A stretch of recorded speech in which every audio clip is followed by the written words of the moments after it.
The Royal Canadian Legion Worthington Branch number 29 showed their appreciation and celebrated the men and women of the Canadian Forces who served during the Afghan combat mission with an Afghan Veterans Appreciation Coffee. Welcome home. Dominion Command of the Legion came up with this a while ago, and it's common that quite often we as Canadians don't thank our soldiers enough. So, we always make sure that we say thank you to our fallen soldiers. But I mean, hundreds of these guys, thankfully, have come home and are healthy. And it's important for us as the Royal Canadian Legion, on behalf of all Canadians, to thank these guys for what they've done. And that's the important thing for us. You heard the mayor talking and to say that these guys are just such a huge part of our community. And again, all too often we don't say it enough. And it's that simple. 2 simple words to these soldiers goes a long, long way. And that's our intent. Well, this is an initiative of the Legion all across Canada. And as the Colonel suggested earlier, it would have been done last year, but there was 40 plus soldiers that left Wainwright to close down the base in Afghanistan. It's kind of overwhelming and very humbling.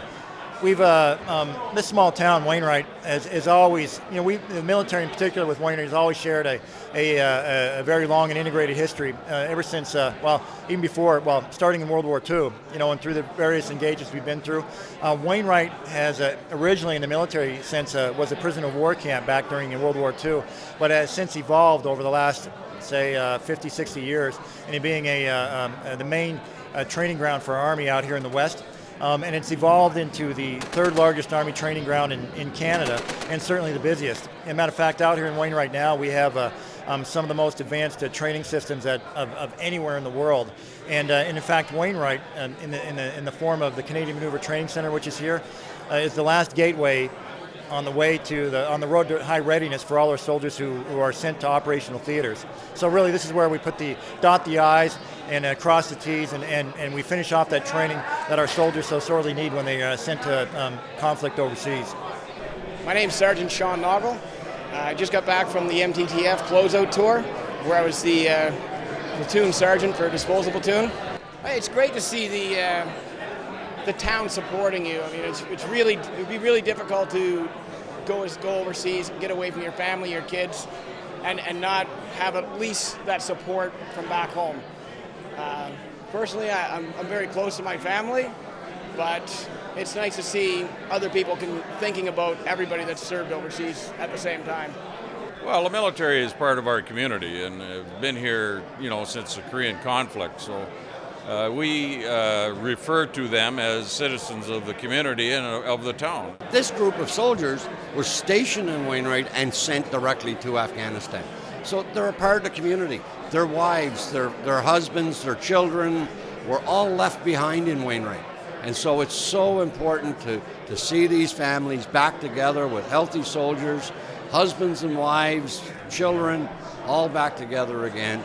And the community, I'll have to say that in my 39 years associated with the military, I don't think there's too many towns in Canada that really grasp the support of the soldiers. And you can see it in the town of Wainwright. Every town vehicle has the yellow support our troops ribbon on it. And you can just see that just draws the whole community together. It is a challenge. We say in the military that the family that's left behind on the home front is a combat multiplier. It's an operational multiplier. Without a solid home front, it's a distraction for those of us who get sent overseas. And so it's very important for us that we make sure that we have programs and other organizations in place to help our families who stay behind. A happy home front is a key to success on the battlefield, if you will. This day is extremely humbling. I can only echo the words of our base commander, Mr. Blackburn, and say that just for the Legion to put off something like this for the members who've been in Afghanistan and who have returned, and also in memory of those who have not returned, it's an extremely humbling experience. I'm very honored. And that's been this week's edition of Around the Region. We're coming up to a very important milestone, our 100th episode. If you have a special story idea for show number 100, you can reach us at aroundtheregion@newcap.ca, on our Facebook page, or through our Twitter. I'm Kayla Buchanan, and thanks for watching Around the Region.